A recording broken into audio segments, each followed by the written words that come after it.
Television पे आके जब ये कहता है ना कि मात्र हम 7 करोड़ थे तो हमने पाकिस्तान ले लिया था, अब हम 35 करोड़ हैं, हम दोबारा से लेंगे और इस बार हिंदुओं को तय करना है कि वो कहां जाएंगे। ये हिम्मत 70 साल में हमारी और आपकी चुप्पी ने दे दी है। और ये सच बात है कि इस बार आपको तय करना पड़ेगा। ऐसे नहीं हो रहा है कि पूरी दिल्ली का दरियागंज खाली हो गया है, ऐसे नहीं हो रहा है।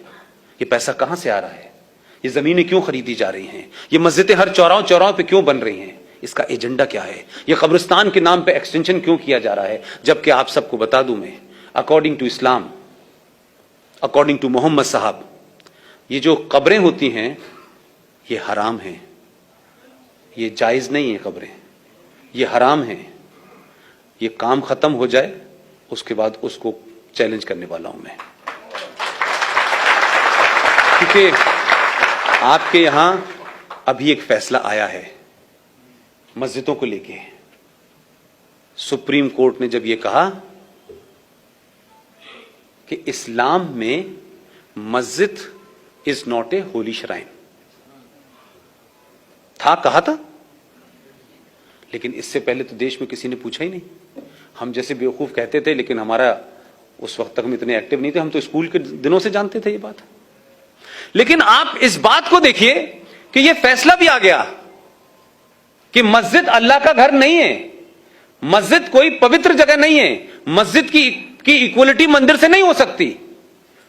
पूरे सऊदी अरब में जहां मोहम्मद साहब थे, मक्का से मदीना में रोज मस्जिदें बनती हैं, 6 महीने बाद उनको लगता है कि इसको हटा के वहां पे सड़क बना दी जाए, वहां रेस्टोरेंट बना दिया जाए, ओपन होता है, टेलीविजन है, आप सब जानते हैं। लेकिन भारत के मुसलमानों का एजेंडा कुछ और है।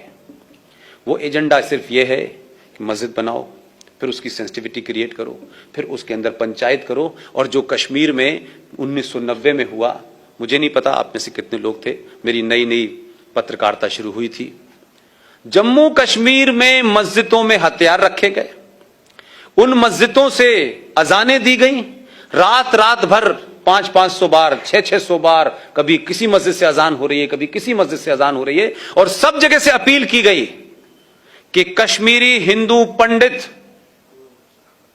कश्मीर छोड़ दें, हमें कश्मीर चाहिए कश्मीरी पंडितों के बगैर और कश्मीरी औरतों के साथ। ये तो कल परसों की घटना है, कोई बहुत दूर की नहीं है।